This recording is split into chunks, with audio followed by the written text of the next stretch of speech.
Bonjour, c'est Gilles sur boursicoté.com. Voici l'analyse technique Forex et matières premières pour cette journée du lundi 18 août 2014. Et nous commençons par la paire de devises euro-dollar qui est toujours ici dans une phase de stabilisation par rapport à la continuité baissière que nous avions ici. Alors par contre sur la partie haute de cette phase de stabilisation, on peut commencer à dessiner ici une petite résistance qui laisse à penser que si cette zone ici est validée comme zone de support, on serait sur un triangle descendant. Donc une figure de consolidation horizontale mais à prédominance de sortie baissière.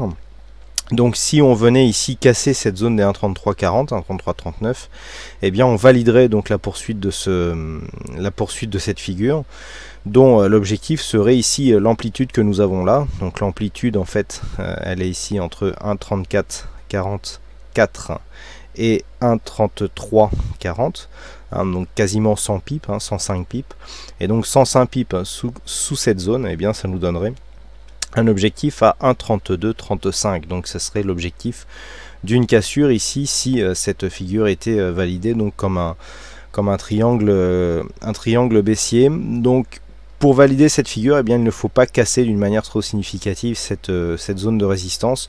On peut venir la tester ici, mais tant que les cours reviennent ici évoluer sous cette zone, eh bien il y aura toujours un risque de sortie donc baissière par rapport donc à cette figure.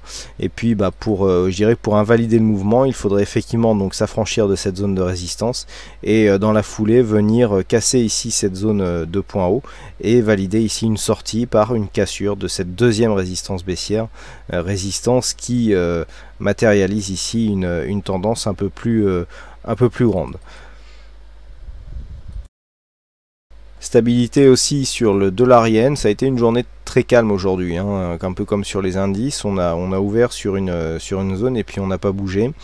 Pas énormément de variations sur les monnaies, bon un peu plus tout de même que sur les indices, puisque suite à l'ouverture hebdomadaire, où on a ouvert ici sur la zone basse d'évolution de vendredi, on est venu ici opérer une remontée qui nous ramène donc sur cette zone des 102,62. Donc bon, pas grand chose à dire par rapport à cette tendance. On est toujours en attente ici d'une éventuelle cassure des 102,70, mais surtout en cas d'une hausse donc de cette cassure des 103,09, puisqu'il s'agit du point haut qui avait été marqué ici suite à cette accélération haussière. Pour l'instant, il est beaucoup trop tôt pour en parler.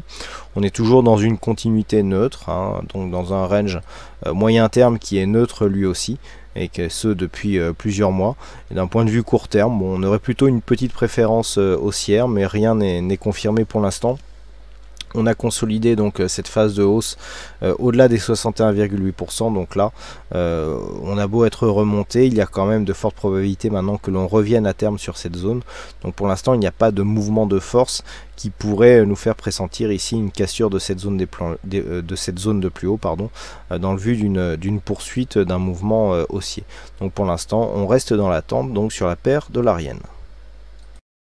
Et enfin pour l'or, pas de gros mouvements aujourd'hui, et on a eu une belle phase de volatilité après la réactivation du risque géopolitique en Ukraine, donc sur la séance de vendredi qui a aussi impacté les indices. On a eu donc ces forts mouvements sur l'or qui ont donc suivi un petit peu les inquiétudes, et puis depuis l'ouverture hebdomadaire de cette nuit, relative stabilité autour des 1300 $ l'once, on tourne autour de cette zone. Là aussi on est un petit peu dans l'attente d'une éventuelle cassure. On avait ici cette phase de baisse qui avait été cassée à la hausse et donc suite à laquelle on attendait, je dirais, un relais qui pourrait confirmer la continuité d'une tendance haussière, sauf que ce relais n'est jamais venu. Nous sommes pour l'instant dans une phase de stabilisation, alors a priori dans une phase de stabilisation entre 1322 et certainement ici cette zone des 1291 $ l'once, donc qui définissent pour l'instant un range d'évolution court terme, donc entre ces deux zones. Tant que l'on est entre ces deux zones, on neutralise ici la dynamique qui était baissière, mais sans pour autant prendre le chemin d'une autre tendance. Du point de vue des indicateurs, on est à la limite de la survente sur les stochastiques et sur le RSI.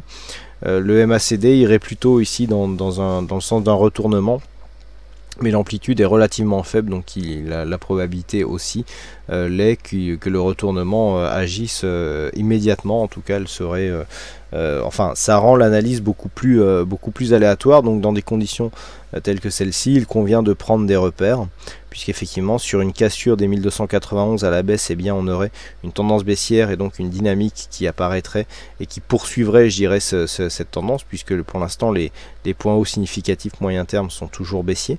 On attend une confirmation ici de sortie de cette tendance, mais une sortie donc des 1322 $ l'once, eh bien, irait dans le sens de cette confirmation, alors que si on venait à casser ici, dans un premier temps 1290, mais dans un second temps surtout la zone ici des 1280 $ l'once, eh bien on repartirait ici sur une tendance baissière. Mais là, tant que nous sommes entre les deux et autour de cette zone ici des 1310 $ l'once, il est bien difficile de définir une éventuelle tendance.